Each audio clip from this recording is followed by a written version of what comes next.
আসসালামু আলাইকুম। Proctor IT institute digital marketing basic এর 11 নম্বর ক্লাসে আপনাদের সবাইকে স্বাগত।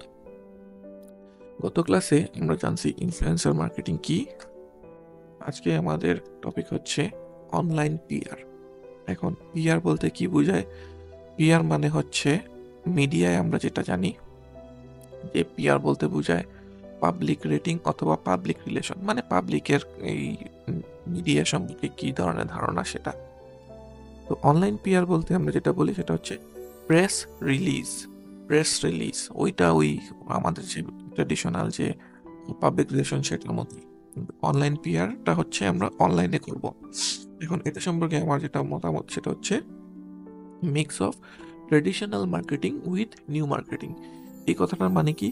মানে হচ্ছে পিআর বলতে আমরা যেটা বুঝি যে ওই যে আমাদের পত্রিকায় যে আমরা বিজ্ঞাপন দেই সেটাই, ধরে নেন পাত্রপাত্রী চাই এই ধরনের বিজ্ঞাপন, অথবা অমুক ভাই তমুক ভাইয়ের জন্মদিনের শুভেচ্ছা দিয়ে আমরা যে অনেক সময় বিজ্ঞাপন দেই, সেগুলোই কিন্তু হচ্ছে পিআর বা প্রেস রিলিজ।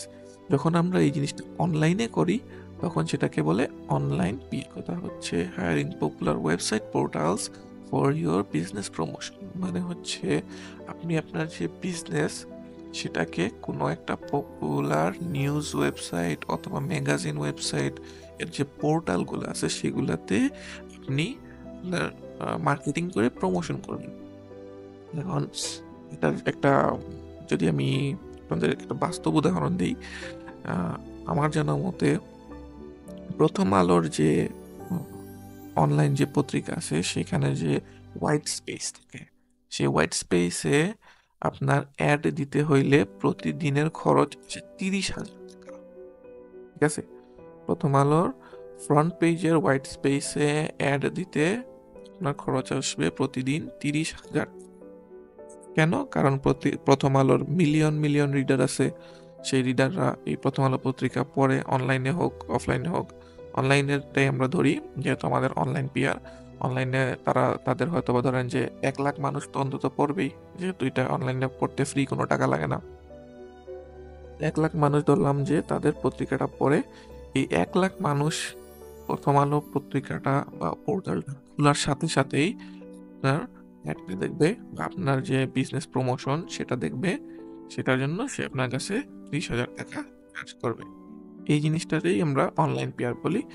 তো এই জিনিসটার জন্য আমরা কি করবো, আরেকটা জিনিস, মানে আমরা যদি উদাহরণ দিই, তো আমি এখানে যদি বলি যে আমার যে এক্সাম্পলগুলো আছে অনলাইন পিআরে আমরা কি করা লাগে, সেগুলোর মধ্যে হচ্ছে placing ad on popular news portal, যেটা উদাহরণ আমি দিয়ে দিলাম, প্রথম আলোতে আপনি করতে পারেন। আরেকটা হচ্ছে placing A hiring post on well known university or college website. Suppose আপনার একটা নতুন বিজনেস, সেটা সম্পর্কে মানুষ খুব একটা জানে না, কিন্তু বিজনেসটার মেইন ফোকাস হচ্ছে স্টুডেন্ট। আমি আরো সহজ করে দিই, ধরে নেন যে আপনার বিজনেস হচ্ছে কি স্টুডেন্টদেরকে বিদেশ পাঠানো। বিদেশ পাঠানো হচ্ছে আপনার বিজনেস। তো এই বিজনেসের জন্য আপনি কি করবেন? একটা কুইক মার্কেটিং ফলো করবেন।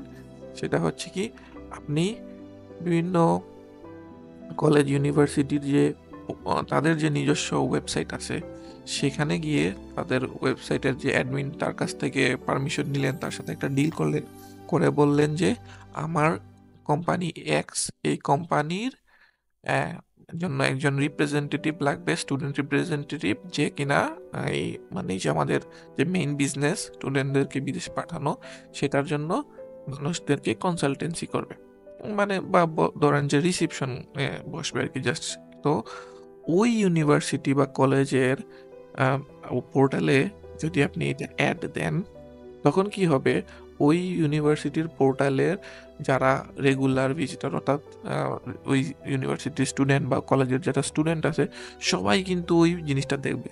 অর্থাৎ আপনি দিছেন কিন্তু হায়ারিং পোস্ট, বাট এটার মাধ্যমে আপনার কোম্পানি সম্পর্কে সব স্টুডেন্টরা জেনে গেল। সবাই তো আর আপনার এখানে আসবে না, এবং এমন মনে করেন যে আপনি 4-5টা কলেজে বা ইউনিভার্সিটিতে এই সেম জিনিসটা করলেন, 5 জন তো আপনি নিবেন না, আপনি নিবেন একজনকেই। যে কিনা যে কোনো ইউনিভার্সিটি হতে পারে অথবা এর বাইরেও হতে পারে। কিন্তু যতটা ইউনিভার্সিটি বা কলেজের পোর্টালে আপনি আপনার ওই অ্যাডটা দিলেন যে আমি একজনকে হায়ার করব এক্স বিজনেস কোম্পানি যারা বিদেশে স্টুডেন্ট পাঠায়, তখন কিন্তু ওই যে ইউনিভার্সিটির যতগুলো স্টুডেন্ট আছে সবাই কিন্তু জেনে গেল, প্লাস ওই স্টুডেন্টগুলোর বাইরেও বাকি যে তাদের যারা ওই ইউনিভার্সিটির পোর্টাল রেগুলার ভিজিট করে অন্যান্য স্টুডেন্ট যারা এখানে ভর্তি হতে চায় অথবা ওই ইউনিভার্সিটি বা কলেজের সাথে অ্যাফিলিয়েটেড কোনো কলেজ বা ইউনিভার্সিটি স্টুডেন্ট যারা ইউনিভার্সিটির পোর্টাল ফলো করে, তারাও কিন্তু জেনে গেল যে আপনার কোম্পানি আছে যেটা মানুষকে বিদেশ পাঠায়। এটাকে বলে অনলাইন পিআর। তো আজকে অনলাইন পিআর সম্পর্কে এতটুকুই। আমরা নেক্সট এপিসোডে আরো নতুন কিছু একটা জানবো ইনশাল্লাহ। আসসালামু আলাইকুম।